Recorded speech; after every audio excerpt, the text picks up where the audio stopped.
back to the Mr. Alright Movie Reviews channel. Today we're kicking off our James Bond review series on Casino Royale, the explosive debut of Daniel Craig's era. From its rocking theme song to Craig's gritty take on 007, let's look at how this reboot shook up the franchise. Starting strong with the theme tune, You Know My Name by Chris Cornell, this grunge-infused rock track peaked at number 7 on the UK chart, and it brought a fresh, aggressive edge to Bond music. It ditched the orchestral swells for raw guitar riffs. It perfectly mirrors the film's grounded, high-stakes atmosphere, symbolising Bond's unpolished journey. Culturally, it marked a shift towards modern soundtracks, influencing how spy thrillers score their openings, and it's still my favourite for its intensity. Daniel Craig redefines Bond as a blunt instrument, raw, vulnerable and brutally physical. Freshly promoted to 00 status, his portrayal strips away the suave playboy for a rookie agent, forging his legend through mistakes and heartbreak. Craig's intense blue eyes and muscular build convey a Bond who's more human, grappling with emotions in high-octane chases and fights. He nails the character's evolution from cocky operative to seasoned spy, drawing audiences in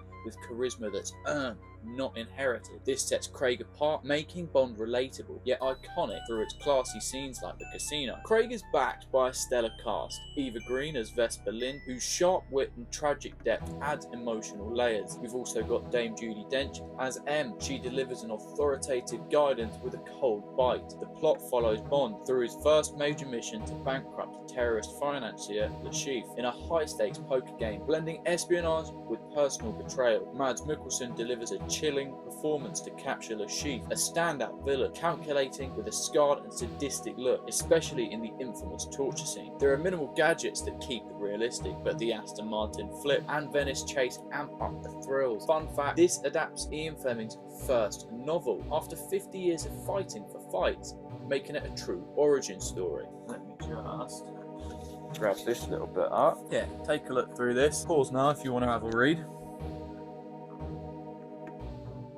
By the way, this is why I love physical media. I got that collector's edition at the boot sale for, it was 3 for £2, so that's something like 70 odd p, something like that, 60 odd p. It's got extra, well, I say it's got deleted scenes, more like extended scenes. Some of the fight scenes are just a bit more brutal. But yeah, this booklet is really interesting. Back to the old radio bar.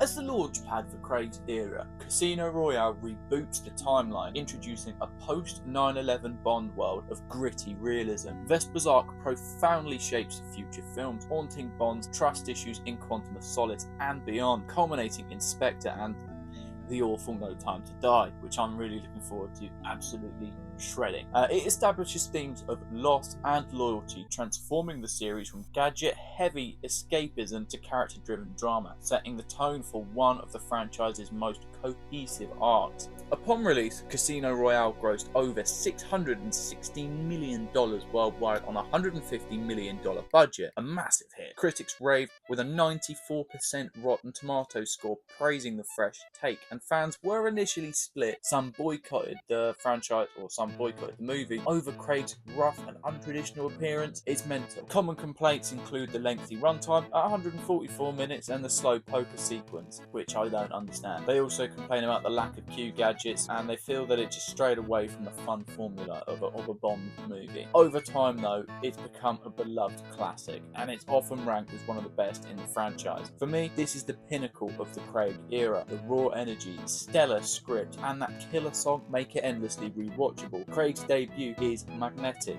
and the emotional stakes hit hard. I get the poker drags a bit if you're not into cards, but for me, I loved it. I think it's classy and just, yeah, 10 out of 10. Overall, yeah, it's a solid 10 out of 10 for reinventing Bond without losing the thrill, and I only have one criticism. No amount of sponsoring can convince me James Bond drives a fucking Ford Mondeo.